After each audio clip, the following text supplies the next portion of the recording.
You're listening to Inside the Locker Room with Wimp and Barry Sanderson on Tide 100.9 in Tuscaloosa. Freedom and flexibility. That's what you want in a healthcare plan.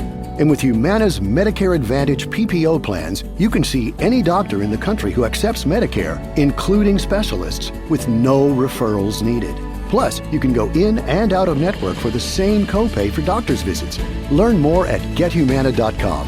Humana, a more human way to healthcare. Humana is a Medicare Advantage PPO organization with a Medicare contract. Enrollment in any Humana plan depends on contract renewal.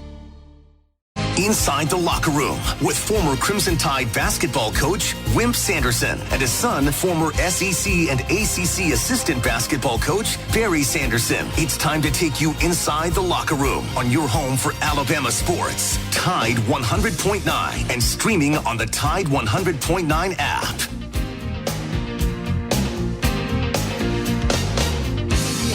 And good morning. Welcome into Hump Day edition of Inside the Locker Room. 205-342-9904 is the phone number if you'd like to jump in on the show with us this morning. The X accounts at Locker Room 109 at Barry Sanderson at Wimp Sanderson 1. Email address for the show is wimpandbarry@yahoo.com. Download that Tide 100.9 app to your smartphone. You can send us a chat message there.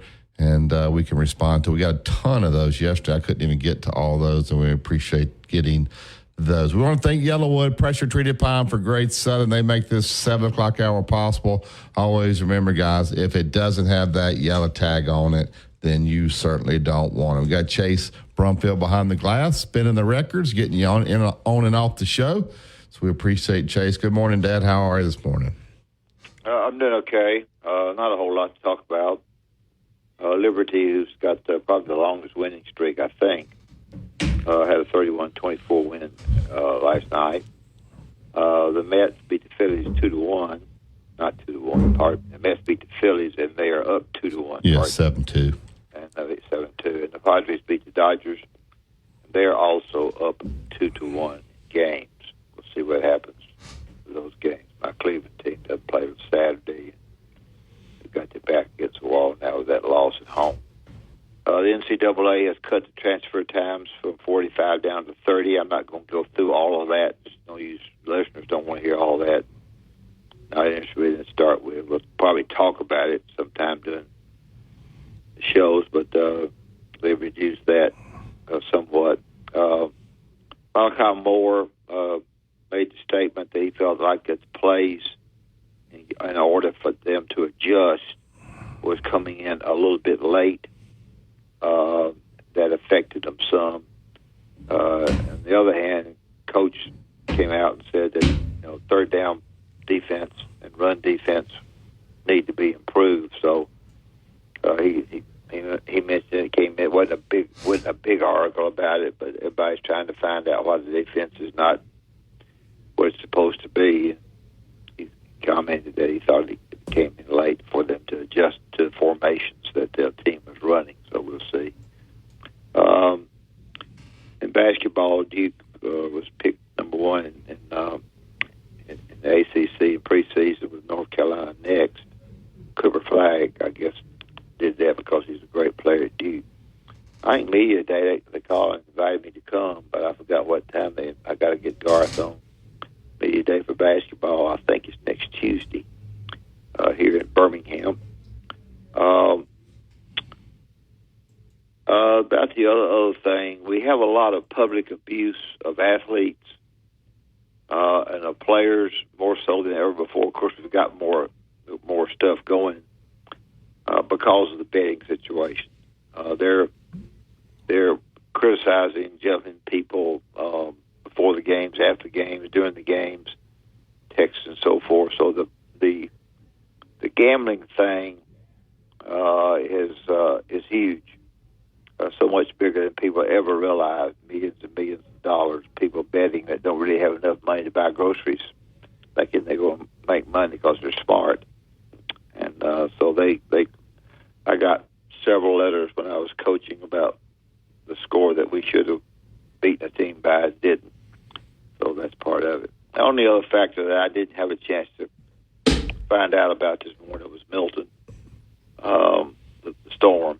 I know it's going to be a terrible storm, and I hope very difficult to get out of there. It's very difficult to know what to do sometimes among other people. But when they make the statement, if you stay, you're going to pass away, is pretty thick statement. So if you have people down that way, you certainly need to think about it. Outside of that, week 7, Alabama and South Carolina will start at 11 o'clock along with Clemson and Wake. And Missouri's playing the only non-conference game this week, as most of you know. Of the 12 teams will be playing 6 games, which will be 12 teams, 13 teams playing, and 3 teams are not playing. That's about all I got. This portal thing, and I don't know what you do about it. The dates, I hear you. They close the window. So now it's December the 9th to December the 28th. All right, the SEC championship game's on December the 7th.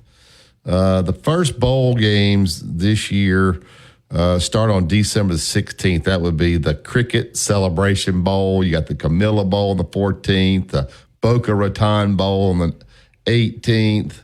And then the first round playoffs are on the 20th and the 21st. So you're putting these guys in position. I guess they could wait, and if they lose in the first round, then they could put their name in the portal. I mean, you're going to put your name in the portal prior to these, I don't even know what they are, quarterfinal, whatever games they are. That's on the 20th and the 21st. If you win, then you don't play till after the portal has closed, because it closes on the 28th. So as a coach, what do you do? And as a player, I mean, I think they put the players in a bad spot and they put the coaches in a bad spot. So if a kid comes to me and says, Coach, I know I'm second string, I'll stay through till the bowl's over, but I've got to put my name in the portal because I've got to figure out where I'm going. But I still want to play. I don't want to leave my team, but I also want to go somewhere else. What do you do as a coach? How do you handle that? I don't know. I guess it's according to who it is and according to where you stand with your team. I don't know. I haven't studied. The reason I haven't studied is because it changes every 15 minutes. But that's a problem. I mean, I understand, like, schools start probably the first or second week of January, so they got to figure out where they're going. But while you have all these bowls going on, but you have the portal open, I mean, you're going to have a lot of teams that aren't even going to have enough guys. I mean, they have enough guys, but not position players, linemen, to even play in the bowls. If you don't get in the 12 and you got to get in the bowl, there'll be a lot of them that will quit. They won't want to play in the bowl. It's way secondary now, and there'll be a lot of them that they'll go their own way, and try to find somewhere else to go. We've got chaotic mess in college football and every other. I think they've got to fix the rule too. Shane Beamer had one of his players come in and says, Coach, I think I want a red shirt. He said, well, that's not how that works. We need you to play at Alabama. Well, I don't want to play. Well, you don't, like, we red shirt. We decide when you red shirt. We gave you a scholarship. You don't make that decision. But when you have this 4-game thing now, which I thought was a good rule to give these guys the opportunity to watch these guys play a little bit and kind of decide and keep these guys. But now when you have the portal, when they can go and be immediately eligible on top of the 4-game thing, these guys are Jaheim Otis. These guys are walking in right here now in the middle of the season and saying, I want a red shirt. Where those guys would have played a role, maybe not the role they wanted. They weren't starters. So I think that's a problem now in college football. So the rules backfired on us. Yes. It's backfired. It has. So I think now you're just going to have to say, all right, tell you what, guys, if you want to offset, you have 5 years. All right, you can play 5 years.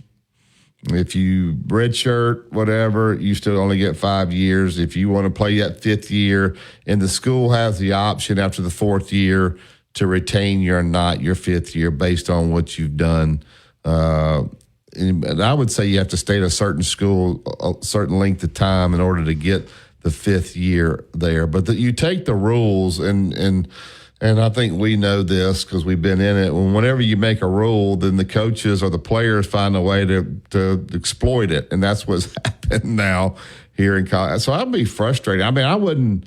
If I had a guy that came in, I was in the playoff, but I felt like he could help me, but I kind of understood that, yeah, he's a third-string guy, and the guy in front of him is a freshman, and he's starting. I would kind of understand it, but would you take it case by case as to whether you're going to let a guy practice and play in the bowl and still transfer? Would you do it case by case, or would you have a written rule there where everybody was treated the same? Well, I send them to the general manager. That's what his job is. That's not my job. The general manager's got a tough job. He not only needs to know about the transfers that are going out, the ones that he has a chance to get somewhere. General manager just got paid an enormous amount of money at Alabama to stay when he's offered. So the general manager's got a job too. Yeah, and then the Malachi Moore thing, I don't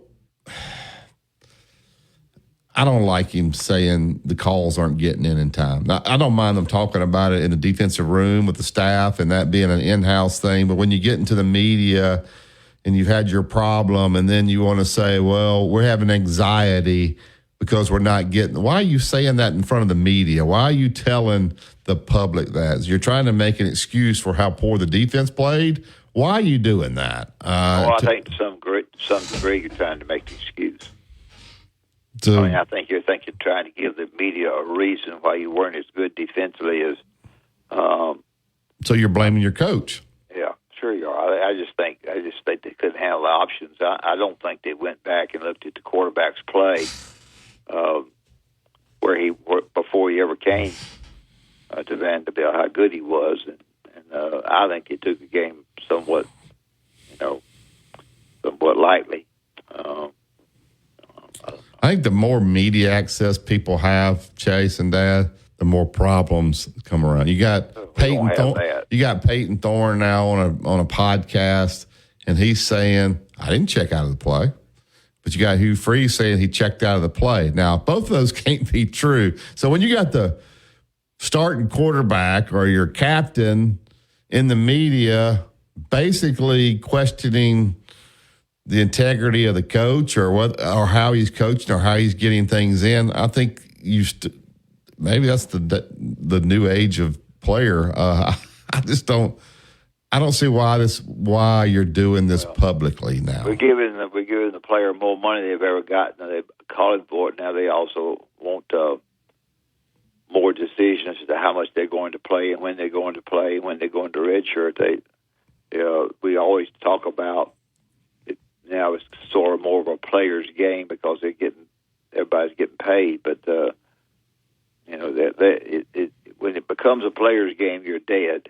You've got to have their coach tough enough, mean enough, understanding enough to make things work, and that's more difficult now than it's ever been. Yeah, I think you got to at Auburn and Alabama, those are the two that we follow the most. I know people here mostly are not Auburn fans, but I think they got to shut the doors and say, guys, look, we're going to keep all this stuff in-house. Like, we're not getting the plays out on time. Hey, this was checked out. Now, Hugh Freeze has some responsibility to quit rolling his players. When he rolls them under the bus, guess what? They roll him under the bus. You going to roll me under the bus? I'm going to roll you under the bus.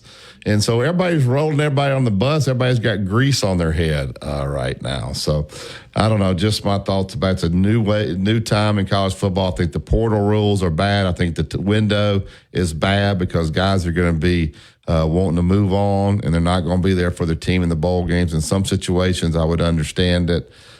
So we've created an absolute mess in college football, but we do have parity. I will say that. Vanderbilt was able to get a quarterback they probably wouldn't have been able to get in a situation, and he took down the Crimson Tide. 2-minute truck, they're at 1330 Martin Road East. That's where you go to pick up your boxes, your packing supplies, whatever you need to make this a smooth move. Where it's local, out of town, out of state, no problem. Let the professionals handle it. They'll take great care of you and your stuff. Give them a call today, 205-247-5050. 2-minute truck, movers who care. Here's what's trending on the Tuscaloosa thread. Good Wednesday morning. Brookwood High School and the county school system is mourning the loss of its school resource officer. Tuscaloosa County Sheriff's Deputy Tim Johns passed away on Tuesday. He served 23 years with the Sheriff's Department and was honored by being named the Grand Marshal of Brookwood High Homecoming Parade. Counselors are at the school for faculty, staff, and students. Click TuscaloosaThread.com for more local news, sports, and weather coverage all throughout the day. It's absolutely free. Don Hartley, Town Square Media, Tuscaloosa. Tide 100.9 traffic. Tuscaloosa traffic now from the Townsend Nissan Traffic Center. Still seeing slow goes on University on the southbound lane at 2059, even though they have pushed that accident to the right shoulder. You do have some looky-loo delays still lingering. Otherwise, traffic on the rest of the freeways and side streets, that's not doing too shabby. We've got your rush to work starting to thicken up just a skosh. On 15th Street, I'm seeing delays in the eastbound lanes, mainly at Lurleen Wallace. With your Tuscaloosa traffic now, I'm Tammy Thompson.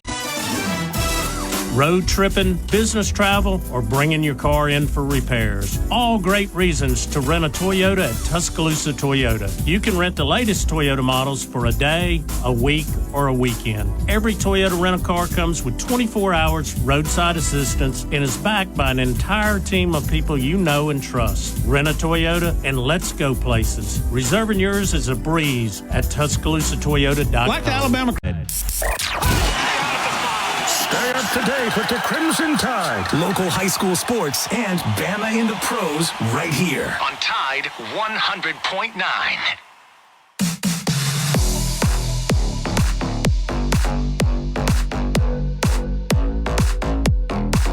Welcome back to Inside the Locker Room. Yellowwood pressure treated pine from Great Southern Built Defense. The deck, the pergola is only one choice. That has to be Yellowwood. If it doesn't have that yellow tag on it, you don't want it. To the Yellowwood hotline, go up to Huntsville and get Raymond in. Good morning, Raymond. Morning, Raymond. Hey, y'all. How you doing, Coach Sanders and Barry? Y'all doing okay? Yes, sir. We're okay. How are you? How you, Raymond? Doing pretty good. Yeah. I was, I've been tracking, the Vanderbilt loss, but like I said, I know y'all probably already been over this. I think Coach Bryant lost with Vandy in Vandy.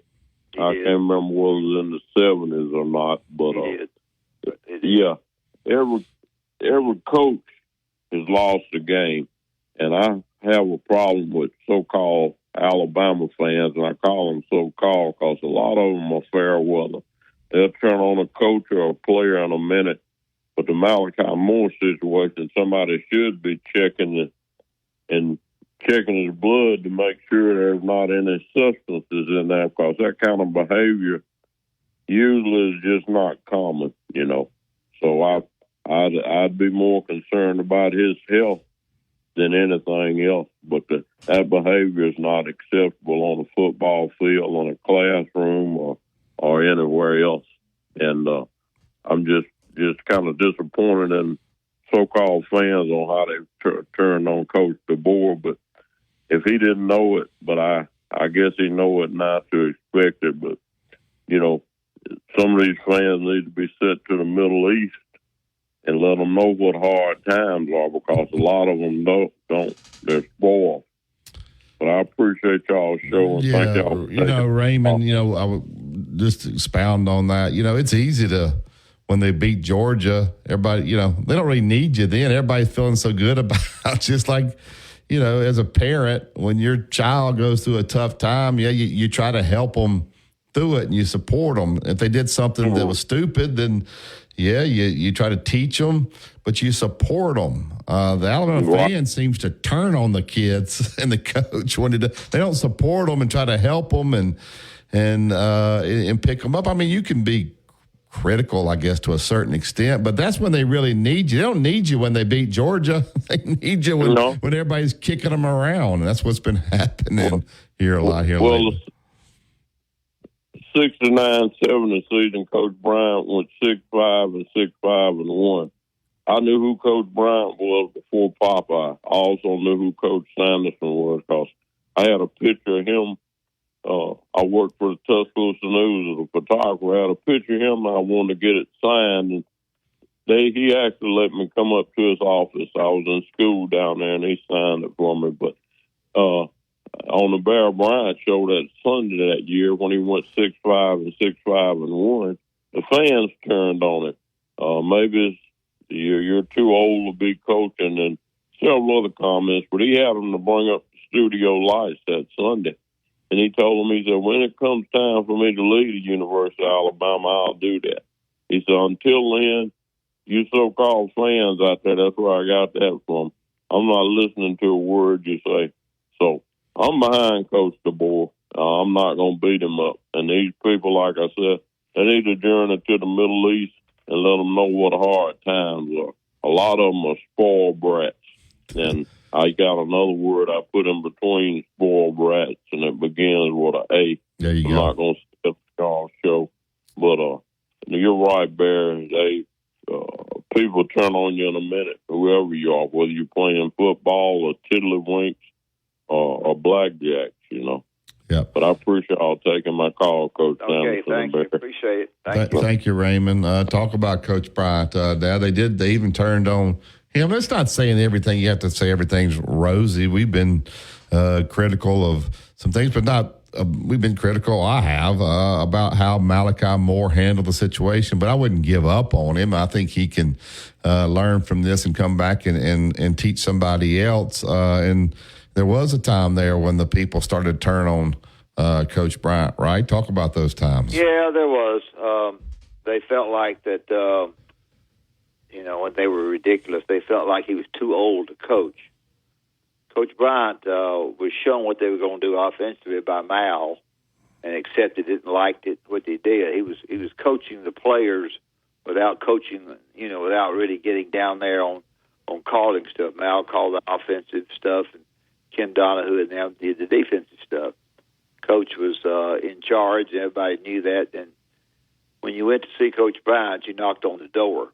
Or you saw you saw the lady right next to him. You didn't just walk in. And he had a great deal of respect. But people that want to complain about things, anytime you got some age on you, you get beat, you've been there a long time, they feel like you're too old to coach. But the problem is they don't know what they're talking about.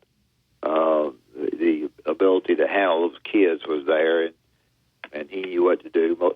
Technique-wise, they met. I watched them meet offensively, defensively, and recruiting meetings, and then a combination of all the coaches together. There were, nobody remembers this, but there were only a couple of coaches that would talk back to Coach Bryant in the meetings. One was Charlie Bradshaw. Charlie Bradshaw went to Kentucky and coached. Nobody on our show remembers Charlie Bradshaw. Not one person listening to it.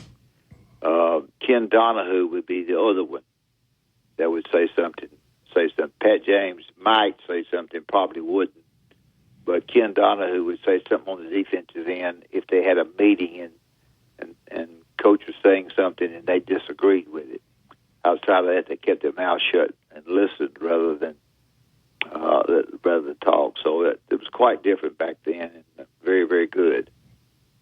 So. Yeah, we got a message here from Mobile from Johnny G that says, darn right we can be critical. They are professional athletes, but you don't need to be cruel, but pointing out poor play is fair. I just think sometimes, and I don't have a problem with you pointing out poor play. I don't have a problem with you criticizing, when you run two number twos out there, like, first of all, guys, look, we can't all wear number two. Like, let's get another number. I would go to my equipment guy and say, we're going to get another number. This is never going to happen again. Like, if you could have a walk-on that has a duplicate number, it's probably not going to be out there with Ryan Williams. We're not going to have two numbered. I'm not going to worry about it either. So change his number.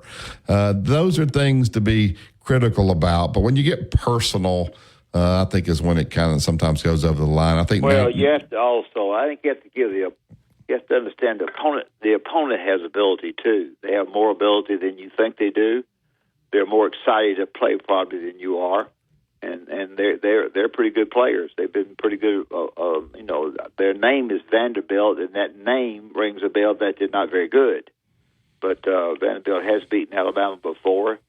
Coach Bryant got disgusted, didn't feel like they were ready to play at one particular time, and said something publicly, but Vanderbilt they are teams that with bad names that end up being fairly good on certain days. You could play 10 times and Alabama would win 9, but on that particular day it didn't work. I just, you just can't. Things are going to happen during the season, and I've heard people on these shows.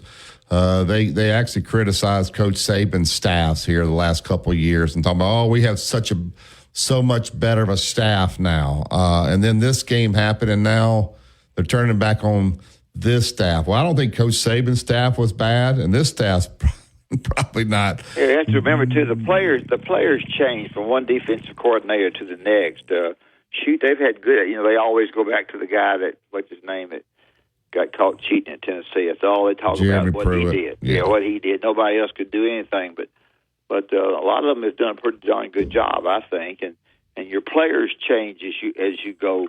You don't have the same players. You just don't. There's certain positions that are weaker for one coach than they are for another one, and people don't. They want to just go ahead, and that's okay. If you're coaching and making money and making a living, you just bite the bullet. Yeah. I mean, you can. Yeah. They're not listening to this. They're in there trying to figure out what's the best way to win the next game, and the best way to make their position group as good as possible. And they're having to handle things like Jaheim Otis coming in unhappy, wanting to transfer here right in the middle of the season. All right, back to the Yellowwood Hotline. Get Cowboy in. Good morning, Cowboy. Hey, Cowboy. Good morning, Coach and Barry. Hey, Coach, I know who Charlie Bradshaw is. He was the head coach of the Troy Trojans after Kentucky, Troy State. He signed a guy from my high school to play center for him, Bart Williams. I didn't realize it. I had forgotten that Charlie went to Troy after Kentucky. Yeah, Charlie Bradshaw. Charlie, he was a very good. He was a very good coach. Very good, outspoken. When he went to Kentucky, the only problem he had was he ran them all off.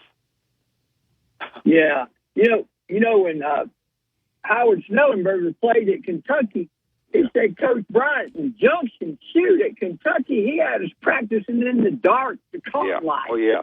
If I told you had time to tell you all the head coaches from Pat Dye, Charlie Bradshaw, Phil Cutchins, Jerry Claiborne, I could make a list of 25 people that became head coaches and good head coaches that were there with Coach Bryant when I was there. Yeah. Hey, I thought that was a great interview y'all had with Dr. Galen McCullough on Friday. Well, good. That was insightful on the Coach Bryant search that both Coach Stallings and Coach Snellenberger, they just had to go back and kind of talk to we had told that before, and sometimes, but we have to realize there are a lot of listeners that don't listen all the time. But when they said to Ray, how long before you can decide? He said, I can take the job in the morning. When Beebe said, I'm going back to talk to Ruth Ann, and Howard said he wanted to talk to Beverly. I used to play canasta all the time with Beverly and Howard, and Pat Dye said that Howard Snellenberger was the best on-field coach that he ever had, or he was ever around. They coached together at Alabama. So when Ray Perkins said, I'll take the job in the morning, it was over. I thought the other thing, Cowboy and Dad, that was interesting is Coach Bryant was the football coach and AD. I think Perkins was as well, where you have Greg Byrne here. And so he was preparing for whenever Coach Saban decided to walk away as to how he was going to handle this search. So you had a guy that was that's all he was worried about, where you're trying to be the AD and the football coach. You ain't really worried about those AD duties and hiring a coach. So I thought that was pretty interesting there. They've been preparing for this because you had a guy working on it where you don't have that's why you don't see ADs and football coaches anymore. It's too hard to do both. Let me say this. Let me say this to you, Cowboy, and say it in the right way. Greg Byrne, when he came in, did everything he did to be darn sure that he made Coach Saban happy. that he did the things that he felt like that he wanted to do, schedule-wise, everything. Because the one big thing that he felt, I think, was that he wanted, yes, he was AD, and yes, he had to be over everybody, but he wanted to be darn sure that the communication period between, because it wasn't great between Bill Battle and Coach when it first came down. But but after that, he wanted to be darn sure, and I don't blame him. I don't blame him at all. Like Barry said, that's the reason they've got, ADs now. But he wanted to be darn sure that Nick Saban was satisfied with what was going on, and because at one point in time he was. Well, can you imagine though? Because you got the best coach in college football, he's making the university a pile of money. Can you imagine how hard people would have been on that AD if Nick Saban would have left? Yep. So you made sure he was happy, and you gave him no reason to leave. No. Yeah. Well, he did the right things for him and helped him in every way he could. But, there's so many things, Cowboy, that happen behind the scenes that we don't really realize and think about. I do to some extent because I was behind the scenes at Alabama for so long. So, whatever. Well, there was a trustee I met out at the A&M game in 2013 out there, and I don't think he really got credit for helping get Nick Saban here, and part of being the liaison to help get Nick Saban what he needed to make the program really successful was Angus Cooper down in Mobile. Yeah, I know Angus he was a great gentleman, man. I know Angus. That man had a lot to do with the success, and I don't think he gets credit. But Angus is a good man. Angus did a good job. I can tell you who got Coach Saban here. Miss Terry. With Mal State. His wife got him here. Yeah. The rah-rah deal with Miami was not the rah-rah deal that they had at LSU. Regardless of what you think about LSU, their fans are rah-rah. They're into their football, and it was a lot of fun. When you leave there for whatever reason, after a national championship, the rah-rah's not there. And so, When you go in to recruit a player, Cowboy, I always try to decide who is going to make the decisions on getting this kid. It's the same principle right there. Who's going to make the decision on Nick Saban coming to Alabama? It was his wife. Yeah, I'm sure it was. Well, has there been a Greg Burns sighting this week, Mike? I hadn't seen him. Well, Barry, I wish I had a magic wand and I wouldn't lose any age or any years off my life or whatever, but I got a vision of what this thing is going to pan out to be in 2 to 3 years. I'll leave it at that. You think it's going to be going spiraling down or going up or staying the same, Cowboy? Well, he thinks it's going down. And you tell by the way he is. Come on, I know. I just wanted him to say it. Yeah. Say it, Cowboy. I'm not trying to be critical. It's just the landscape of college football. It's my gut feeling. Yeah. I've seen Alabama football,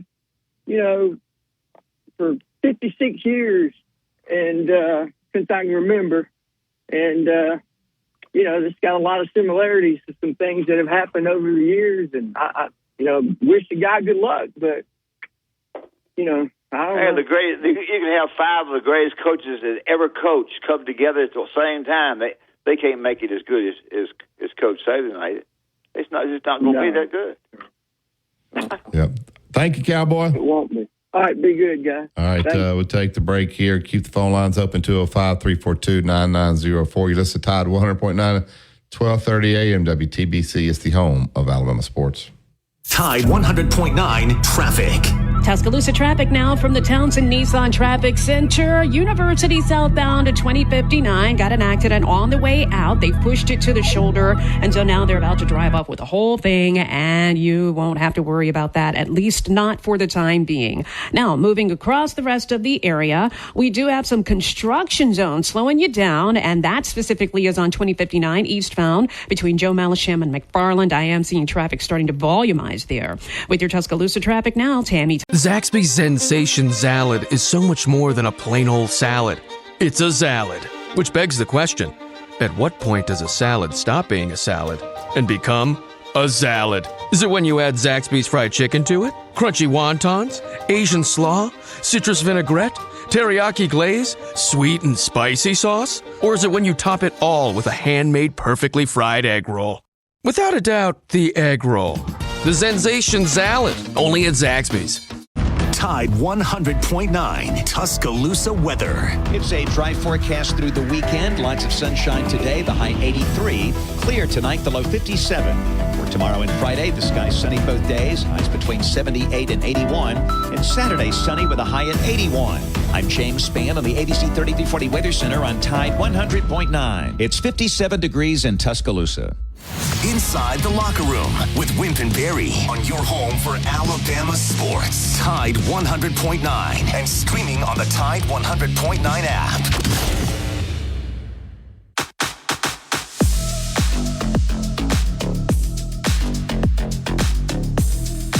Welcome back to Inside the Locker Room. Think Yellowwood pressure treated pine from Grade Southern if it doesn't have the yellow tag on it.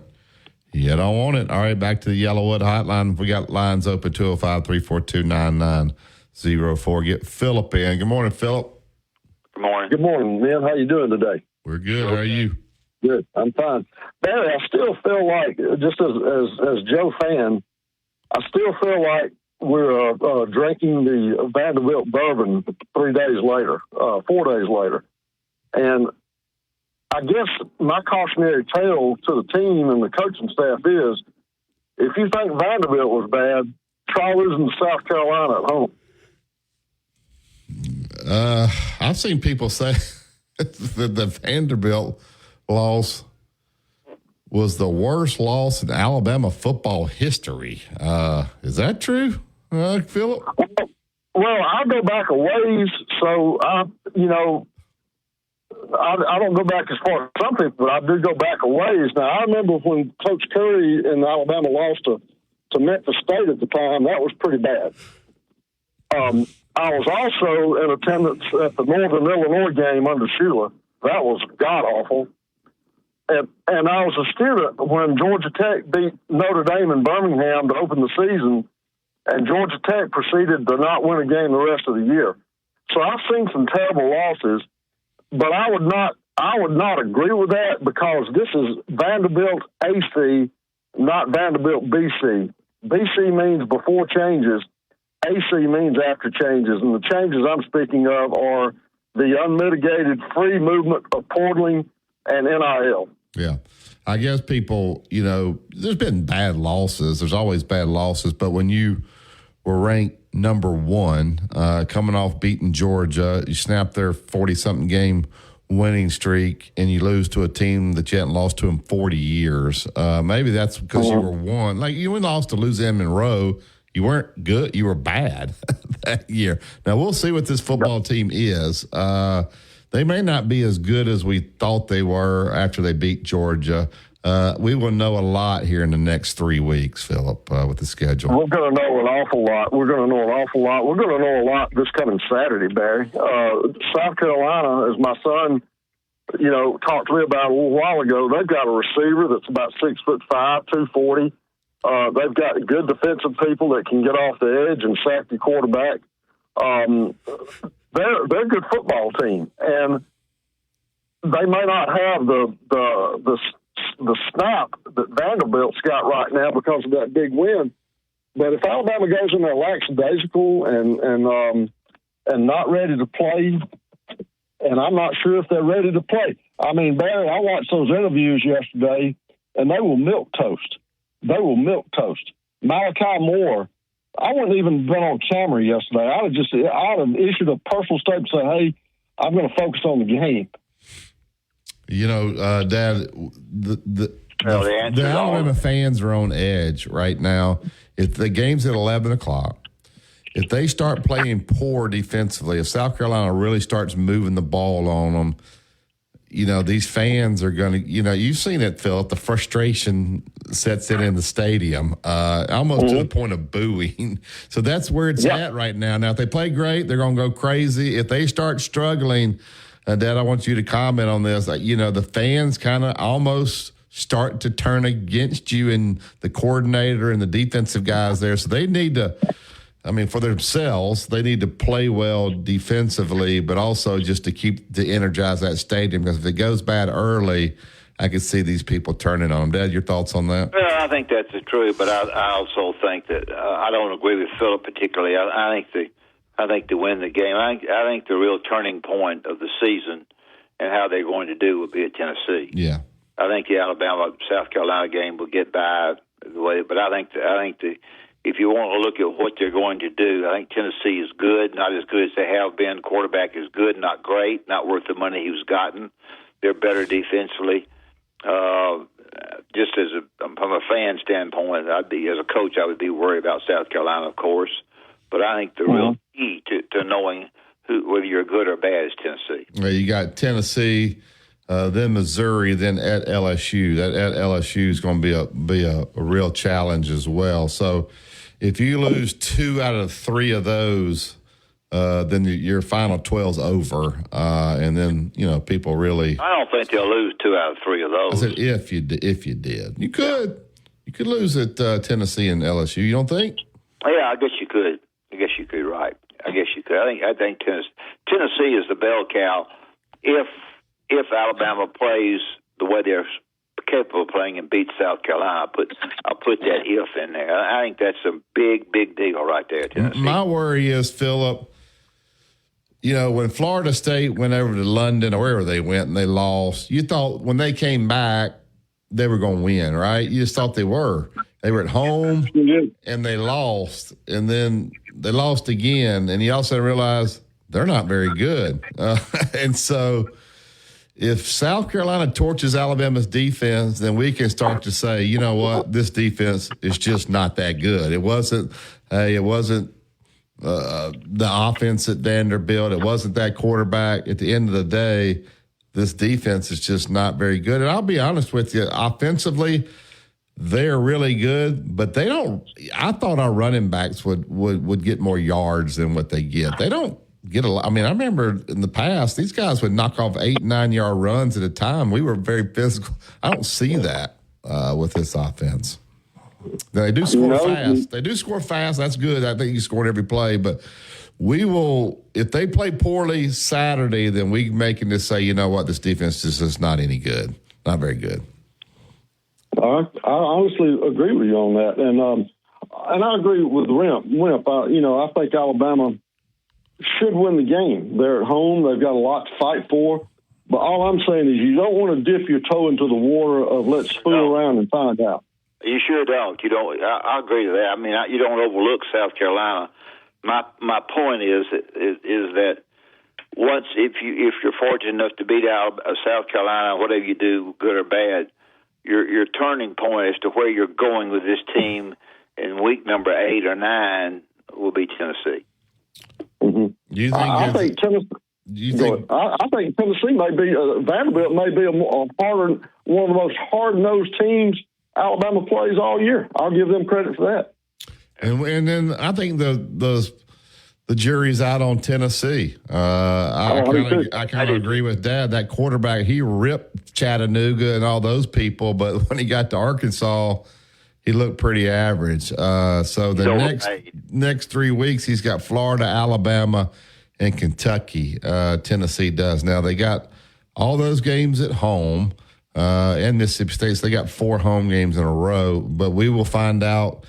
Once you play all these games and these guys all play, then you kind of really figure out what everybody is. Right now we're guessing. But we may see that this quarterback is not quite as good as we thought he was, or he may turn it around, but the story hadn't been written yet. Yeah, now which quarterback are you talking about? Tennessee's. Oh, Tennessee. Yeah, okay, I got you. Yeah. I think he killed Chattanooga. He killed Kent State. He killed NC State, who's not very good. And Arkansas made him look pretty darn average. He looked overpaid to me. He paid a lot of money, and I could be dead wrong. I'm like Barry. He looked overpaid. So I think that's because you're at Tennessee and the rivalry is such it is that Yeah, you're right. You got to get by South Carolina. There ain't no doubt about that. You falter on South Carolina, you're dead. But if you do what you're supposed to do, then Tennessee's big. Right. Well, it's going to be an interesting rest of the season, and the final 12, I'm beginning to think right now, are going to look extremely. It's going to look extremely different from what anything we thought it might be back in June. There are 4 or 5 teams that I can tell you right now the committee would love to put into the final 12 that don't fit the profile. I need you to answer me this for me, Philip. Is LSU going to beat Ole Miss this weekend? I need LSU to win this game. I'm going with Ole Miss. I think Ole Miss is better. Oh. All right. No way? No way. It's night game, night game in Baton Rouge. I think if Lane's gonna do something big, this is the weekend. I think Ole Miss is going to beat them. Do you, Dad? Do you think that? I think LSU has a great chance. I would lean a little bit towards LSU. The line is actually going up. Ole Miss 3.5 point favorite this weekend. And then, what do you think happens, guys, in the Vanderbilt-Kentucky game? Well, Vanderbilt, they've been getting patted on the back. They got Kentucky's attention. Kentucky's got a really good defense. They're going to be ready for that offense. The line is 14. Well, it's gone down to 13.5. I'm looking at it now. Still 14. Well, 13.5 on my thing. I think Kentucky wins. Philip? I kind of do too. Alabama did Kentucky a solid. Yes. They did Kentucky a solid. Had Alabama won, the other day, I'd kind of pick Vanderbilt to go in there and beat them. But I think Vanderbilt is going to be ready to play. I think Vanderbilt's got a good football team. I think they can beat Kentucky. I know they can beat Ball State. And if they do that, it's going to be a hell of an interesting thing when Texas goes to Vandy on October 26th. Yeah, those are just 2 interesting games there to me. Ole Miss, LSU, and just to see, hey, maybe Vanderbilt is for real. Let's see. But is Kentucky for real? Their defense has been really good other than you put that South Carolina game to the side, but they're also 1-2 in the SEC. So we'll see. Let's think those are interesting games to kind of see what direction these programs are really headed. Let me give you another trap game other than the Alabama-South Carolina game. Don't be surprised to see Mississippi State give Georgia a tussle. I didn't hear the question. I'm sorry. I don't see that. They've taken the line. Well, they've taken the line off that game for some reason. What game? Yeah, just don't be surprised to see Mississippi State sort of hang around against Georgia, because Georgia's got to go to Texas next week. Georgia's got another player arrested. What happens to Mississippi State is that they're good enough offensively to ruin the lines. That's the reason I left them alone the last time. They ruined the last line against whoever they played, Texas, I think. They'll score enough points to where the line is going to be big. It is big already.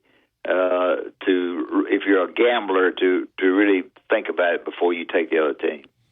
And then the other interesting game, Texas is 15-point favorite over Oklahoma. That 15, that extra point there is pretty big. I don't know about Oklahoma's offense, but Texas. It's moved a half a point. It was 14.5. It's moved a half a point. And, very interesting. Florida at Tennessee. Florida at Tennessee could be one to keep an eye on. Yeah. Yeah, it's 15.5. Well, like I say, Alabama better not dip their toe in the water of what happened last night. Better not dip their toe, and they better not do it. It could be bad. Thank you, Philip. Thank you. See y'all. All right, there we get to break here. We want to thank Yellowwood for making this 7 o'clock hour possible. Always remember, guys, if it doesn't have the yellow tag on it, you certainly don't want it. Go to yellowwood.com to find the dealer closest to you. Listen to Tide 100.9 and 1230 AM WTBC. It's the home of Alabama sports. Go inside the Alabama Crimson Tide with the Gary Harris Show. Coming up Wednesday morning at 9 a.m. on the Gary Harris Show, it's the Hump Day edition. Matt Coulter with the NASCAR report. We'll recap the Yellowwood 500 at Talladega Superspeedway, including that huge wreck at the end of the race and how the playoff drivers aren't winning any races. Plus, Larry the Music Man drops in to talk Southern rock and more. Your phone calls are welcome. As always, that's the Gary Harris Show, Wednesday morning at 9 a.m. Catch the Gary Harris Show Monday through Friday, 9 to 11 a.m. on Tide 100.9 and Tide100.9.com. Tide 100.9 traffic. Tuscaloosa traffic now from the Townsend Nissan Traffic Center. University southbound at 2059. Got an accident on the way out. They've pushed it to the shoulder. And so now they're about to drive up with the whole thing. And you won't have to worry about that, at least not for the time being. Now, moving across the rest of the area, we do have some construction zones slowing you down. And that specifically is on 2059 eastbound between Joe Malisham and McFarland. I am seeing traffic starting to volumize there. With your Tuscaloosa traffic now, Tammy Thomas. A Town Square media station. Tide 100.9 and streaming on the Tide 100.9 app. The right amount of detergent is automatically added to every wash.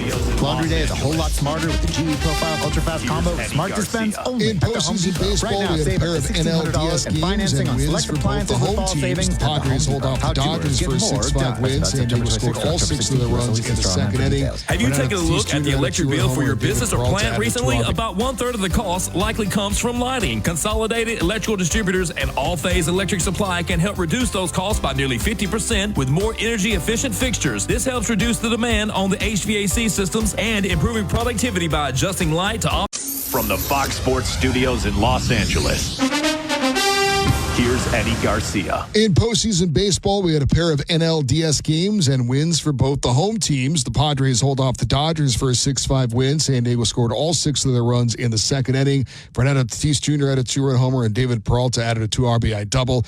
LA did get a solo homer from Mookie Betts and a grand slam from Teoscar Hernandez, but that was not enough. San Diego leads that best-of-5 series 2-1. Mets over the Phillies 7-2. New York got solo homers from Pete Alonso and Jesse Winker. Jose Iglesias and Starling Marte each had 2 RBI in support of starting pitcher Sean Manaea, who went 7 innings, allowed 1 run, 3 hits, 6 strikeouts in the win.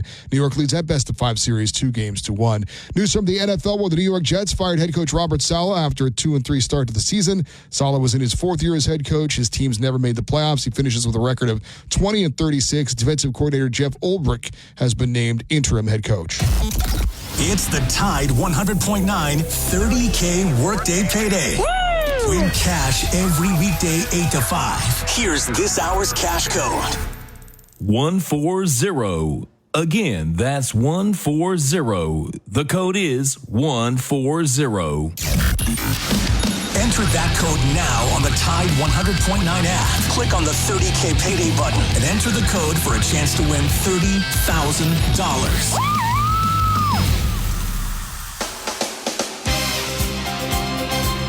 Inside the locker room with former Crimson Tide basketball coach Wimp Sanderson and his son, former SEC and ACC assistant basketball coach Barry Sanderson. It's time to take you inside the locker room on your home for Alabama sports. Tide 100.9 and streaming on the Tide 100.9 app.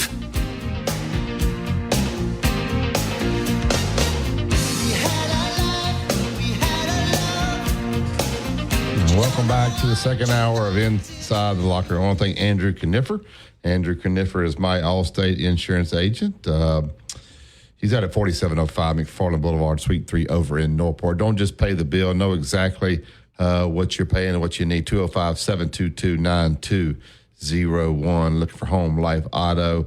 And when you need to use insurance, you want to have somebody that can help you there as well. And Andrew is certainly the guy. So give him a call today, 205-722-9201. We'll go right to the Andrew Kniffer hotline, go out to Skyland Boulevard. We'll talk a little Tuscaloosa Toyota with Justin. Hey, Justin, how are you, my man?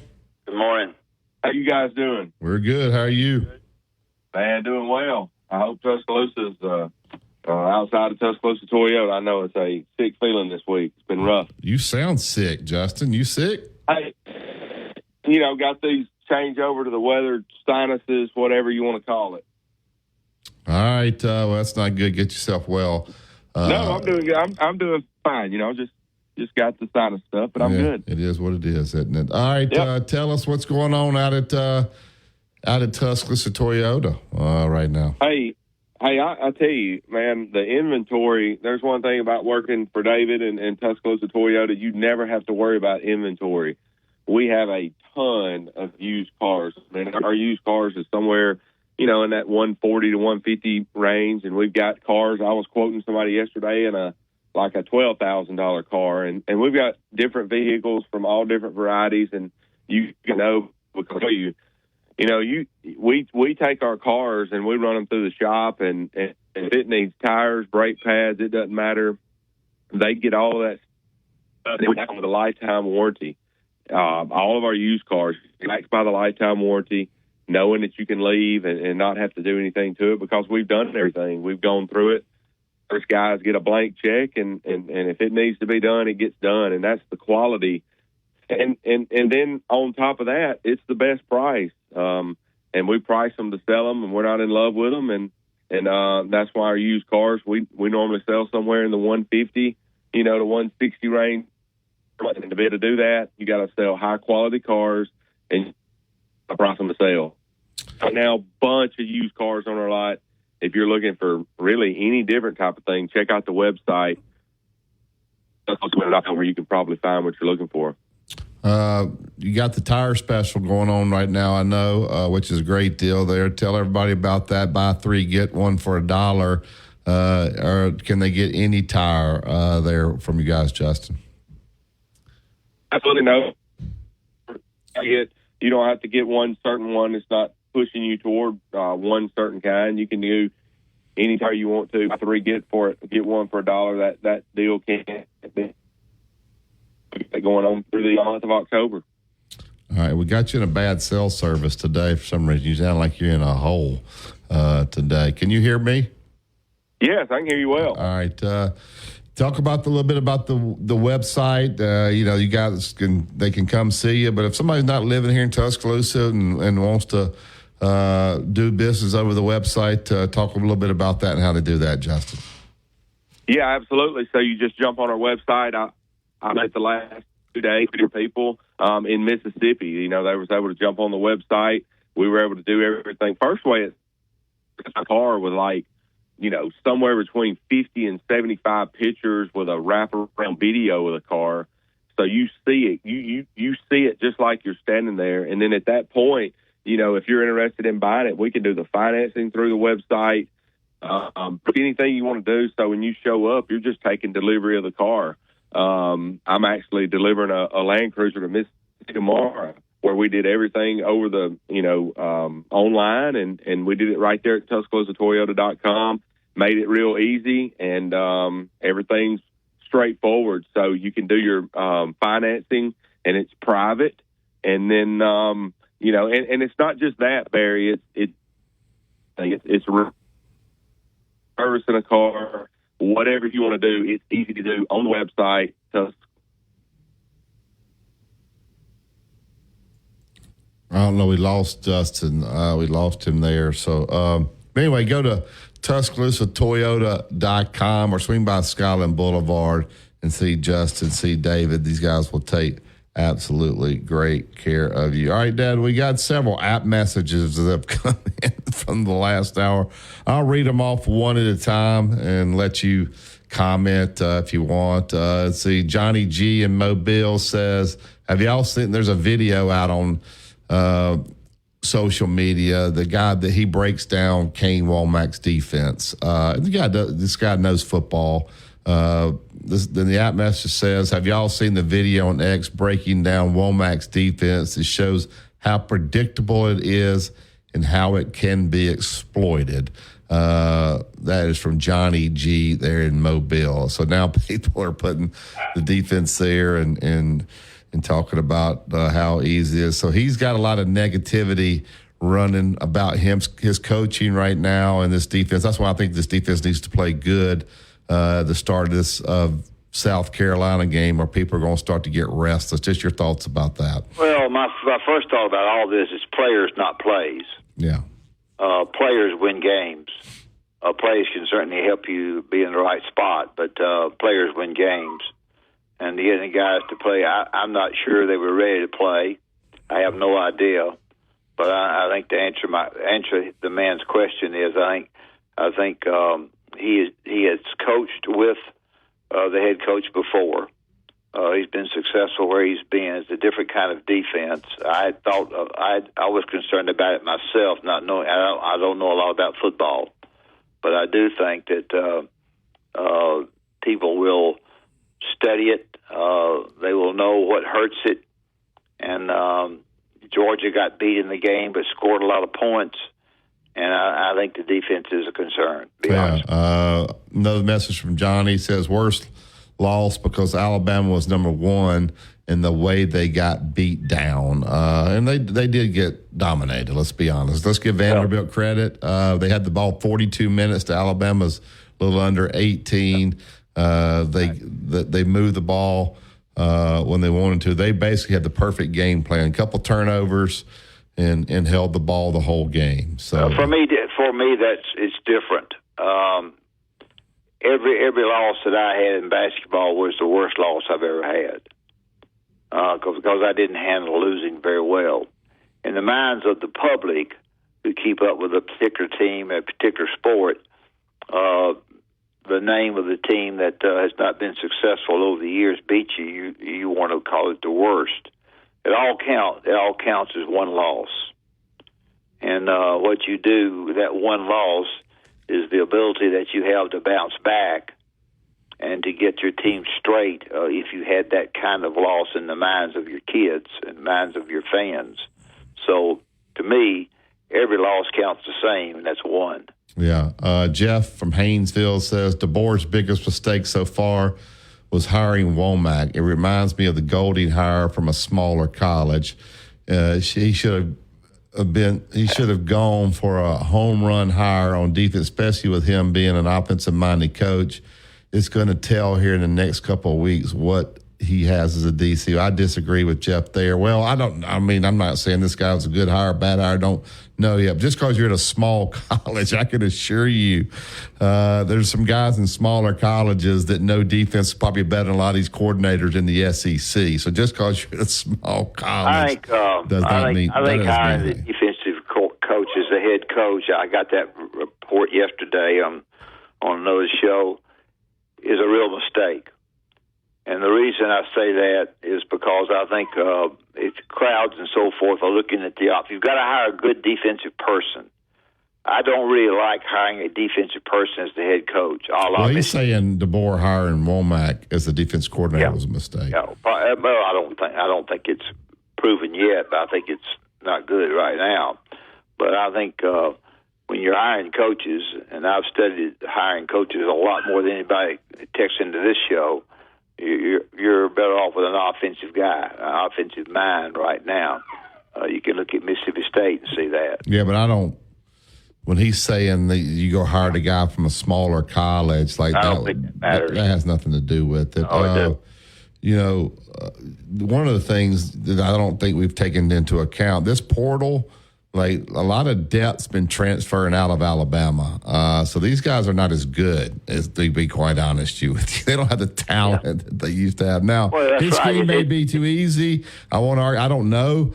But I also know they don't have the Jimmies and Joes over there that they've had in the past. Yeah, we know. Talking about trying to compare defensive coordinators in the past, it's so much of it is the players that you talked about. You know, the kind of players that you had and what they had recruiting. So it goes back, and everything goes back to recruiting, and everything goes back to judgment, and everything goes back to evaluation. You can recruit well, but if you evaluate wrong, you're in trouble. So it all goes back to that. Nobody ever talks about that. I worked awfully hard in our basketball program when we were giving them $15 a month, not $1 million, to get people that we thought could play. I made some mistakes, and I got some right that nobody else thought was right. So I don't see an All-American on this defense, and normally Alabama has 2 or 3 guys defensively that are up for All-American. I don't. Maybe I'm missing it. I don't see a guy who's going to be first-team All-American like the Jonathan Allens and those kind of guys that they've had in the past. So let's be honest, the talent level is not what it's been in the past. Now, maybe on the offensive side, Ryan Williams, he'll eventually be an All-American, and maybe I don't know that anybody else over there really is. Maybe Booker could possibly be an All-American, but we'll see. They've had a ton of All-Americans here at Alabama. I don't see it on these rosters. I don't know. I think school's still out on the abilities up front, a little bit defensively, and maybe offensively too up front. I just think we may have seen a team that didn't play it to as hard as they needed to play against Vanderbilt. I don't know that, but that's kind of what I think. All ready to play against Georgia, all excited about the number one team comes in and the number flat team comes in after that. So you go from the greatest team in the league to winning that game and the excitement, and then you go to a team like Vanderbilt name-wise. It is not easy to get your team ready to play. Now, you have a job to do as the head coach, but your assistant coaches have a job to do on both sides of the ball with the line and everybody else to get their group ready to play. It's not going to be an easy game. Well, it is not going to be that hard. You know, it's Nick Saban said it was an easy place to play. I heard that, and they don't beat anybody, and so it's hard. You know that, getting your team ready to play, and I darn sure know it. So yeah, all right, we'll take the break here. We'll get to Bill Cameron and get the Auburn report from Bill. Auburn has an off week this week. It's the Tide 100.9, 1230 AM WTBC. It is the home of Alabama sports. Tide 100.9 traffic.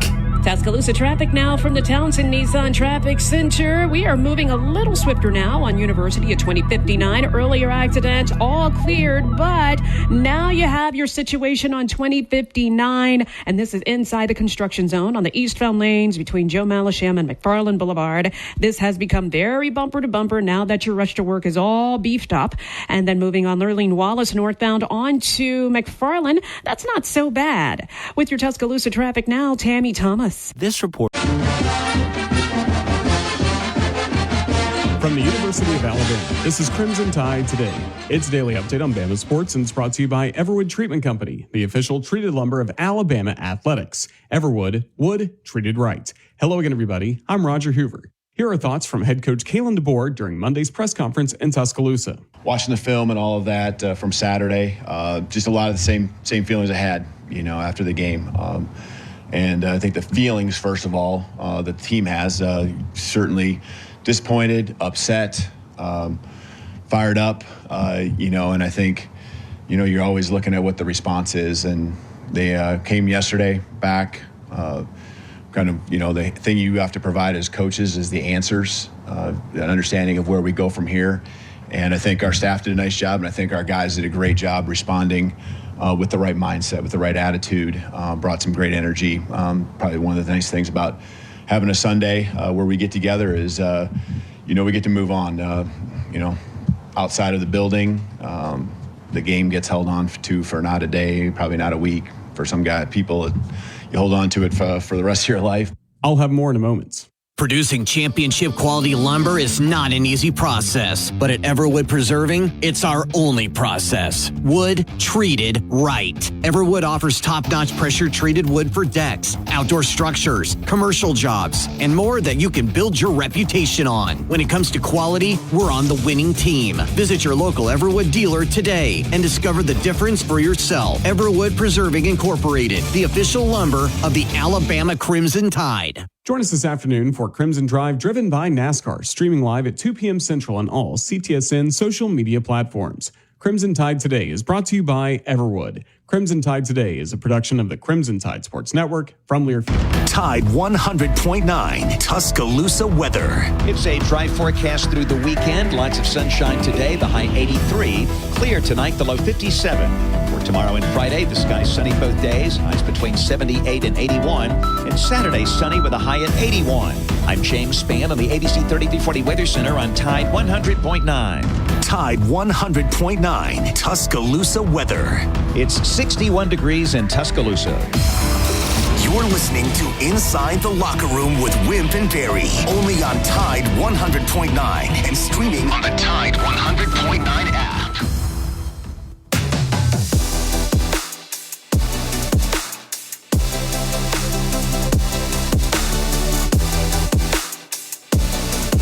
Back to Inside the Locker Room. Get right up to the Yellowwood Hotline to the ESPN 106.7 The Drive down in Auburn. Open like every weekday, 4 to 6. Joins us every Wednesday, Bill Cameron. Good morning, Bill. How are you? Hey, Bill. Doing pretty good, guys. Go ahead. This staff at Auburn, are they sort of where are they with this team? I don't want to just go to the head coach. I want to go to all of them. Kind of where are they on both sides of the ball with the team? With the disappointment they had, is it a good staff? It seems like it is, and the biggest concern coming out of the Georgia game, wasn't necessarily that Auburn lost. I mean, I don't think anybody was shocked at that, but the confusion over, who knew what was going on there at the first play of the fourth quarter. I mean, because following the ball game, Hugh Freeze was really upset that he felt that Peyton Thorne ran the wrong play. Peyton himself after the game, and then again has reiterated he didn't really check the play. And, we haven't really had a chance to talk to the players, but it seems as though Peyton and, maybe Peyton and a couple of the coaches had gone over some options for that play, and Hugh didn't know that there was an option. So, I mean, just getting everybody on the same page has got to be the biggest concern here. You would think that halfway through the season, everybody would be on the same page. You've got the helmet communications and things like that. So and I haven't seen any problems with the staff, but, we talked about this a couple of times. Well, I mean, when you lose, you start noticing or looking for things, and you're wondering how together everybody is. Well, I just think things are made so public so quickly now. It's things like that happen, and it happened with all coaches at times that are made kept private. But now we can't seem to do that. It's really not good for the team of sports or the coaches or anybody. No, and I think I mentioned this last week. We've praised Hugh for being forthright in telling us what he thinks, and now this is another case of probably would have been better to just say there was miscommunication and try to get that figured out instead of making it look like folks are pointing fingers. Yeah, there's people, and I was at South Carolina when Steve Spurrier was there, and they're saying there was nobody hard on a quarterback than Steve Spurrier. Nobody was whining about it then. But I don't think Steve Spurrier, it seems different to me. I don't know why. When Steve Spurrier, he would rip a quarterback. Oh, he'd pull a guy in a heartbeat. Yeah, he would pull you. He would rip you. But I don't remember him getting in the media and saying, well, I called everything right. The players just – I don't remember him doing that. So it seems different. Yeah, it is different. From when Hugh Freeze does it to when Steve Spurrier does it. I don't know if you had time to think about it like that. No, we have. Yeah, absolutely right. And I mean, Steve, Steve after the games, when it was in press conferences, things like that, he'd talk about coaching them up, and he wouldn't really point out specifics, things like that. And that's again where it's been very refreshing at times to hear Hugh just give you an answer, but sometimes you're like, that's not. I don't think that is going to end up being good for the player or the team to be doing that. Yeah, because I think when Coach Freeze does that publicly and says we got the right calls, this, that, and the other, and you're basically, in a sense, rolling your players on the bus, then when they start going to the media and saying, I didn't check out that play, so now somebody's not telling the truth. Yeah, so it's almost like you're turning on one another. That's never good, Bill. Oh, no, you're absolutely right. And the best case, and really, like I was saying, the best case scenario is that everybody didn't know. That's still not a very good scenario. No. It's like Alabama, they're out there and they got two number twos on the field at the same time, get a 5-yard penalty, and they keep the ball and get a drive. They're like, that can't happen. Like, look, I know we all want to wear our favorite number, But when you have two great players and there's a possibility of being on the field at the same time, we just got to change the number. That can never, never happen, Bill. No, well, the thing is, you've got so many assistants and so much staff now that you're right. Things like that shouldn't happen. Auburn's had that a couple of times. It invariably, it seems like something like that keeps a drive going, and that drive ends up being a score that could be decisive as far as the ball game. But you've got such large staffs that are supposedly keeping up with everything that should never be. That you're right. That shouldn't happen. Yeah. What does Auburn get done during this off week? Obviously, you maybe try to get some of the young guys caught up to speed on the playbook and all the different things that are going on. I'm sure you usually try to heal up a little bit, but when you got a 3-game losing streak there, what do you do this off week if you're Hugh Freeze and the Auburn Tigers? Yeah, I mean, those are a couple of the things. I mean, one of the things you can't do is keep everybody, people aren't going to be able to ignore social media and the media itself.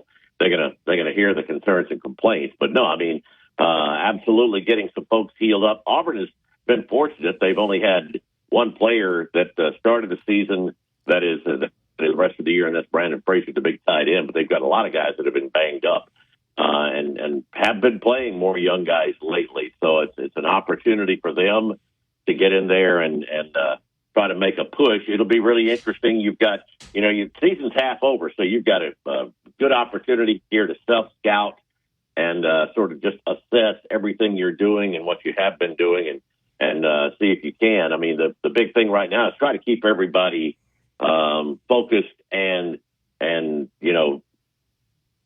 playing hard and not looking ahead, not sort of, tossing in the towel for the season. We hadn't seen any of that. I thought Auburn still played well and played hard over in Athens. Here's where you're concerned perhaps about some upperclassmen that might get down because they know this is not going to be, that special season or anything. And young guys who have extra years, you worry about them thinking, well, we'll just toss this one in the can and not worry about it, get ready for the next year. So that's a big concern, I think, for the coaches right now. It's just trying to, keep everybody focused. Thus far, it's been pretty good, but this is when the challenge really gets even tougher when you're on a losing streak like this. But, you look at Missouri and their struggles lately, including that absolute, manhandling they got by Texas A&M, and Auburn's got a shot when they go to Missouri. And I remember I was saying last week, if they can come out of October with at least one win, then they still got a chance to be able to get back and have a season that looks as good or better than last year. But boy, they can't afford to come out of October without a win. Yeah. Where do the Alabama and Ole Misses stand now? We're almost to week 7 or 8. My idea is that Miami and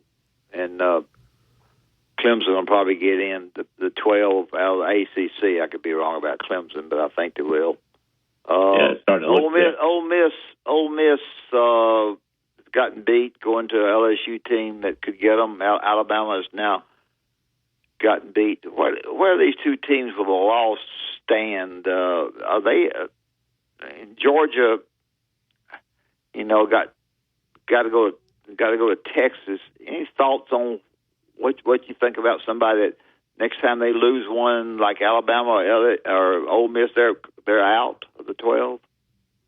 I don't know if they're out, Wimp, but boy, the next time one of the one-loss teams loses, they'll know that they absolutely can't lose again after that. I mean, Georgia looks to be in pretty good shape, but they've got to go to Texas, to Ole Miss, and they got Tennessee coming in. All these teams with one loss are probably still feeling pretty good, but they can't lose 3. And the problem is now that you've lost one, and most of these teams, Georgia's the only one that hasn't lost to one of the other teams. I mean, the losses to the teams that aren't going to be in the playoffs are the ones that hurt, and that's what Alabama's got to Vandy, and Ole Miss has to Kentucky. So, I mean, those are big losses because now you can't afford to lose two of those other big ball games that you have coming up down the stretch for most of these teams. I think strength of schedule, what they think of strength of the committee, strength of schedule in the league itself is going to be big in the determining factor because it's going to be a fuss and a fight. About, no doubt. 8 and 9 are going to be all mad, and 10, 11, and 12 are going to be mad as well. But I think it's going to be strength of schedule. It just happens to fall that way. Georgia's got a booger bear schedule, much tougher than Texas.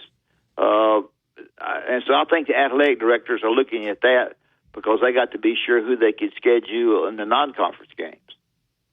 Yeah, and you know, the schools that we're not really thinking about right now, you mentioned LSU and Texas A&M are going to have a say-so too. I mean, they're sitting there right now, and A&M's off to a 3-0 start in conference. They've got a pretty good schedule when you look at it now. I mean, if they can handle LSU at home, then they've got a really good shot of being able to play Texas right there at the end of the season, maybe for a shot to play in the SEC title game. Yeah. You know, Bill, there's other problems coming in college football. We're seeing right now, you know, it was a good rule, let these guys play 4 games. And then decide if the coach decides if you're going to redshirt, not the player. We got the players now coming in decide that they want a redshirt. But when you have the transfer portal the way it is, they can transfer and be immediately eligible. These guys are second and third string. Now they're going to the coach and saying, nope, I'm out. I'm redshirting. And the coaches are looking at them like, no. We make that decision like South Carolina's dealing with that. They have a kid that could help in the Alabama game. He's probably not a starter, but he's coming in telling the coach he's going to redshirt. And the coach is saying, no, that's not how this works. And then the other problem we're going to have is when you open up the portal, now they've closed it down as far as the length of time. But from the 9th to the 28th, that's when you're trying to get ready for bowl games. I mean, so what do you do if a kid who is a second or third string guy that says, well, I don't want to walk out on my team, but there's a freshman starting ahead of me. I think I want to leave, but I'll play the bowl. Now these coaches got to decide, am I going to let this guy play in the bowl, or am I going to just go with the guys that are here next year? I think they're putting these coaches in tough spots with these bad rules. These windows, the timing of everything, and that 4-game rule, it seemed like a really good rule when it came out. Yeah. You're right. But, I mean, that was before you had the transfer portal, something that I've seen a couple of coaches talking about this, and I've been a proponent of this for years, is forget about red shirts, just give everybody 5 years. Yeah. Give them 5 years to play. There could be an extenuating circumstance maybe that would allow them to get a 6th year at times, but just say, all right, you got 5 years from the time you come in, and you can play as much as you want for 5 years. The best players are around for 5 years anyway, and that would cut down on some of this. But no, the news yesterday, I guess there was opposition to eliminating the spring portal window. That's something I think a lot of coaches wanted gone, but others that need more help still wanted that one. But that's really odd to me that we've got a 20-day window starting December 9th and then a 10-day window starting on tax day. I mean, that's odd enough, but you're right. You've got so many other things that are going on. You're trying, if you're in a bowl game or if you're a playoff team, you know, you're got to worry about roster management and who's leaving, who's going, who are you trying to get while you're trying to get your team ready for a ball game. And that's just crazy. But I guess they can't come up with any better ideas now. But it's tough. It's tough for the game thing. Crazy. Yeah, it's tough for the players and it's tough for the coaches because these schools start, you know, around second week of January. So these guys got to kind of figure out where they're going. But they also have teams they're playing for now. So, and the coach, I don't know. It's just, I don't know if there's enough time to where you can do it right. I don't know what I would do if I was a coach and the player. And a lot of times you say, we're not going to address any of these issues until after the season. Well, what is after the season? Is that after the bowl game? Yeah. Or is that after the regular season now? So everybody's in a bind in this situation, Bill. Oh, yeah, there's no question about it. I was thinking about, you know, what do you do with what happens when you've got a player who is a contributor, like you were talking about there with South Carolina, but you got a player that's a contributor, you're getting ready for the playoffs, and this player they're hearing from other schools NILs and things like that. Maybe he's not a starter, but he's still a contributor, and he's hearing from those schools. Well, I need to go ahead and make a decision. But in the meantime, the coach and the staff and his teammates are counting on him to help them get ready for a playoff game. It's going to make for just some big messes. Yeah. I know Auburn is going to play Duke in the ACC Challenge. Any thoughts on Auburn basketball? I probably shouldn't ask that this time of year, but anything coming up on Auburn basketball? No, I don't know. Wouldn't be a shock that there are quite a few people that are really pining for some basketball right now. The way things have been going football wise, Auburn's got their tip off at Toomers a week from tomorrow, and I think a lot of folks are really looking forward to it. It's been interesting to hear some of the battles that are going on. Denver Jones is getting a lot more look there at the point guard, along with the transfer they brought in J.P. Pegues and the freshman Tahad Pettiford. So, they've got some competition at spots. It'll be interesting to see the different matchups that they have. Boy, it's a challenging schedule. It's the most difficult non-conference schedule that I've ever seen Auburn have. So, they're going to be some big matchups, and the expectations are pretty high. So, a lot of folks are really looking forward to it. Alabama's playing Memphis and Wake Forest in their scrimmages. Who's Auburn playing, Bill? Auburn's got Furman and I'm trying to think of who the other one. I can't think of it right now off the top of my head. They've got one here, and then one on the road. So. Okay. Alabama's playing them in Birmingham and Huntsville. They're playing Memphis up in Huntsville, and they're playing Wake Forest and Birmingham, which I thought was kind of two really good games for them there, which I thought was pretty interesting. Yeah. Well, I guess Auburn's schedule, regular season schedule. Florida Atlantic is the one that they've got here, and the other one's Furman, I believe, on the road. Gotcha. All right, Bill. Great stuff as always. It's this stuff all clear up here before too long. We'll find out, is Alabama just not really that good this year or what? We'll find out about Missouri and Auburn, and we'll find out about Ole Miss, I think, this weekend as well as they travel to LSU. So a lot of questions to be answered, but it'll work itself out. It always does. Tell everybody about your show and where they can find it. Yeah, you're right, though. Here we are midway through the season. There's still a lot of questions about teams. You're wondering how good they really are, or are those are the losses just one-off? So it's The Drive every day, 4 to 6 on ESPN 106.7. Let's see, we also you can find us online at radioalabama.net or espnau.com. Love to have you join us. Thank you, Bill. Thanks, Bill. All right, guys. Have a great week. All right, now before we get to break here, we'll open the phone lines back up, 205-342-9904. But let's tell them about Bryant Bank. Well, Bryant Bank, locations in Birmingham, Tuscaloosa, and throughout our listening radio audience, is an outstanding bank that will do everything they can to help you if you need to borrow money, if you need to put money in there, if you need to have a personal account versus a business account. We'll handle it and be darn sure we'll handle it safely. I think the people that you go into, you have to trust. You'll trust these people. They've all got great bankers. They've all got great people surrounding the banker that can help you with problems that you have. If you need checks cash, if you need to put money in the bank or whatever you might need to do at a drive-through, they are there very quickly to do that. So Bryant Bank is an outstanding bank. I want you to go by there and just visit with them and see that it's not. They look after the community as much as possible. They got the people that listen to our show, same area code, same zip code, same everything. So go by Bryant Bank. Tell me you heard on Inside the Locker Room.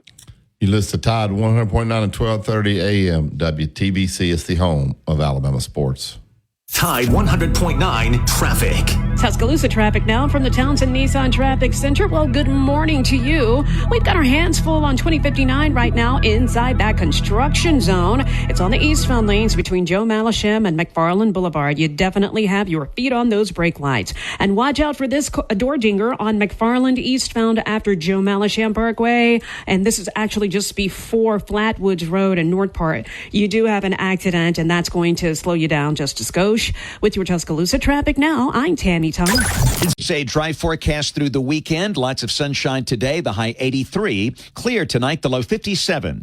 For tomorrow and Friday, the sky's sunny both days, highs between 78 and 81. And Saturday, sunny with a high at 81. I'm James Spann on the ABC 3340 Weather Center on Tide 100.9. It's 61 degrees in Tuscaloosa. Want to jump into any of the shows? Call Tide 100.9 right now at 205-342-9904. Will somebody answer that damn phone? That's 205-342-9904.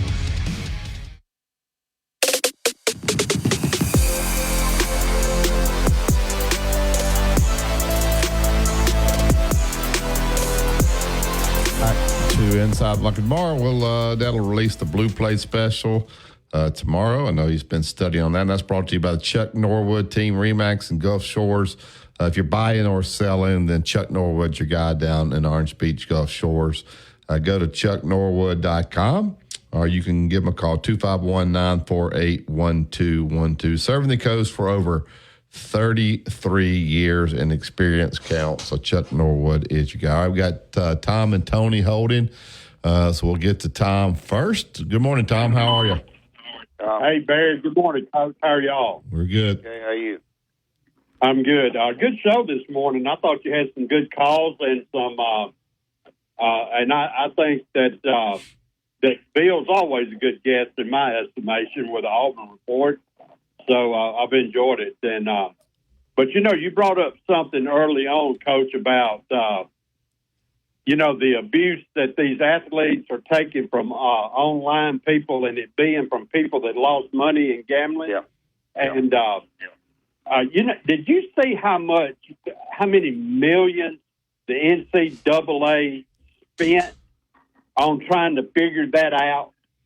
No, I didn't. All they had to do was call this show, and we could have saved them. And they up here talking about, we ain't got no money. We ain't got no money. There's budget. That's a lie. They throw money away in sports like nobody else ever heard of.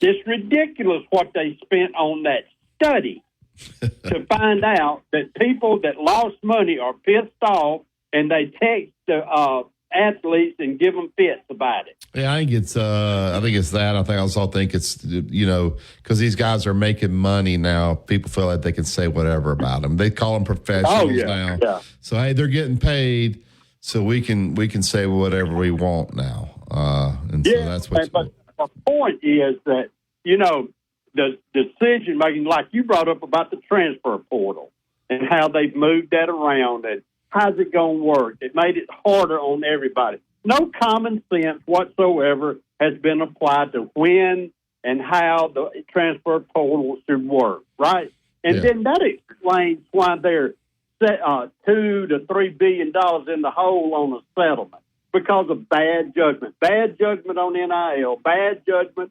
on the settlement thing, and bad judgment here again on they're shocked that somebody is mad because they lost money. Please give me a break on being stupid.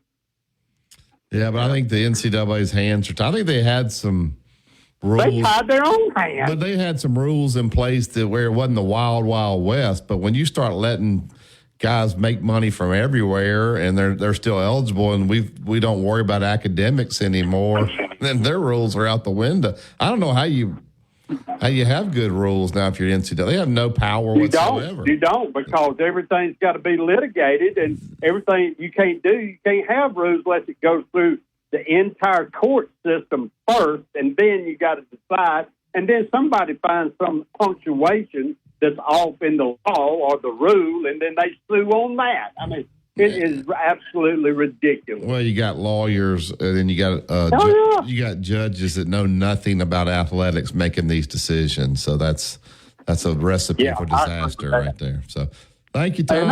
Go ahead, bud. Okay. Go ahead. Thank you. Go ahead. All right, back up to the Yellowwood hotline. Get Tony in. Good morning, Tony. Hey, Tony. Hey, guys. Y'all brought up the Hugh Freeze thing going on with the quarterback there and him saying he changed the play and then Thorne coming back. Not only did Thorne say he didn't change the play, but he said he could tell everyone what happened, but it would not be good for the team. Right. So that again, there's some stuff going on there as well. Not to throw smoke on anything that's going on at Alabama. Again, we, as two players, one coach threw him under the bus. He's just retaliating. Again, guys, I'm done with it. I'm not going to harp on it anymore. But if, in my opinion, if Malachi Moore respected the coaching staff, he would have never refused to come off the field. That's my opinion. I didn't like him saying, well, we're not getting the calls in time. I don't mind them talking about it, but let's talk about that in the room with the defensive staff and the defensive players. That's not for public consumption. That's not for public knowledge. It looks like you're trying to make an excuse for the defense, and both of them can be wrong. The players could have played poorly. He could have coached poorly. But let's stop doing this in the media now. Let's do it in the defensive room. I believe what Coach Sanderson said is there's a lot of truth to it. Look, Alabama was not mentally prepared to play. I don't think for a lot of part they were physically ready to play. Guys, again, we had our starting linebacker who was preseason All-SEC get driven back from the 3-yard line into the end zone by a Vanderbilt running back. That should not happen. It just shouldn't. Now, whether we're undersized at linebacker or and Tom has been saying this on a couple of other occasions. It may be time to take a look at coaches like Freddie Roach, who, guys, we're getting recruits that other schools are recruiting. Georgia would have any of these guys on our defensive front right now.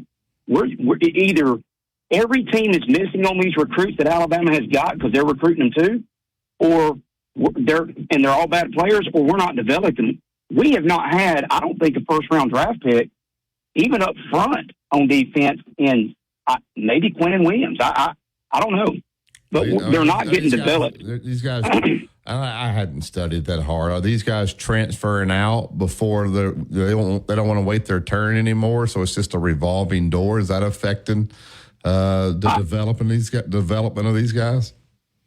It could be. It could be. That's a good point as well. And I know we went a little bit quicker, what you call a quicker route as far as recruiting quicker defensive tackles, not the lumbering guys that we used to have. But and this is a general question I have for both of y'all because I've seen it in football. Do y'all think basketball is a cyclical sport? In other words, do you ever think that basketball will come back where the center is the mainstay of the game, like three-point shooting is now? Yeah. Oh, I think three-point shooting has taken over a lot of the teams because three is more than two. There are not a lot of great post men in the country. If you find one, you're lucky. You have to really pay them a lot of money to get the post people because, especially if you're a three-point shooting team, Alabama did that, from what I hear. But I think we're going through everybody playing every position, not really having any forwards and guards, much outside your point guard. And right now, I think the postman's out of play and is going to stay out of play. Barry Mayfield. Yeah, I'm with you, Tony. I don't see it changing in my lifetime just because of the way these kids train now. Yeah. So I don't see it going back to the low post days. I don't either. But I mean, maybe years from now. But do you think you'd like? Well, go ahead. The reason I brought that up is I think if you go back and you look at how football has been won over the years, guys, y'all can't name me a spread offensive team that has ever went undefeated and won a national title. It's not. They're not out there. And I'm telling you, I saw it. I coached it. And I saw what it did to our team when we went from a physical football team to a spread team when you have those guys practice against that spread team every day in practice, you lose physicality. You lose the ability to tackle well. You just do. And I think that what's won football games in the last 100 years hadn't changed. It's the philosophy on it has. Yeah. And I just wonder, I do wonder, did Coach Saban jump the shark a little bit? You know, we lost, guys, we're only losing 1 or 2 games at the most a year to these generational type quarterbacks like a Cam Newton, like a Manziel. And it just seems like we win a little, in my opinion, we win a little finesse a little bit. Do you see, and I think Tony, do you see I know when Saban was there, do you see an All-American on this defense? No, not right now, I don't. If they're All-American, they're young, but they're not going to be named All-American this year. No. Like in Boxway, I could see him. Yeah, eventually. But he's not even playing a lot. But, normally you got Jonathan Allens or those kind of – you got a couple All-Americans over there. Probably the only All-American maybe on this team is going to be Ryan Williams, maybe the punter, the way he's punted. That's a good point. Do y'all think – do y'all think Milroe will be an first SEC quarterback? Gary's trying to tell me that he thinks Milroe will be All-American. I don't know that he'll be first team All-SEC. I don't think he will. I think I think they'll put the 2 at Texas in front of him, if I'm being honest with you. Yeah, if Texas goes out with 1 loss, and of course yours has missed some games, but he's having an All-SEC year. I'm not being ugly about Milroe for sure, but I think look, the offense is not the problem. Had All-Americans here, and so I think the talent level is not near what it's been in the past. So I would agree. And the caller previous, what you read from the tweet or the text or whatever you got on Facebook or whatever it was, it is correct. We have become predictable, especially on 3rd down, and guys, when you don't make adjustments on defense, listen, you have a team that is telling you we're going to run the ball the same 6 plays out of different formations, and good luck. And all you got to do is jump into a 5-man front, and that'll solve that and dare them to beat you deep. We didn't adjust to it. Yeah. We were running wide 9s, y'all. That is taking the defensive end and lining him up outside the end man on the line of scrimmage. We're creating holes for the running backs to run through. And if I, as a lowly high school coach, can see that, what is our college coaches missing? I think it's critical for this defense to play well the first half against South Carolina. Or the stadium will start to kind of turn on them. You don't want that. Yeah, I agree. Well, guys, y'all have a good rest of the day. Thank you, Tony. Dad, what were you saying? What were you saying? No, that's okay. That's not anything important. All right. Well, we're going to double these breaks up. Sorry, Digger, we got to get out. We could take your phone call tomorrow. Tomorrow, the Blue Plate Special will be released, and so we'll get out here and make way for the Gary Harris. Call us tomorrow, Digger. Yeah. Yeah, you call us back tomorrow. Get ready for the Gary Harris Show, so keep it locked in. You listen to Tide 100.9. It's the home of Alabama sports.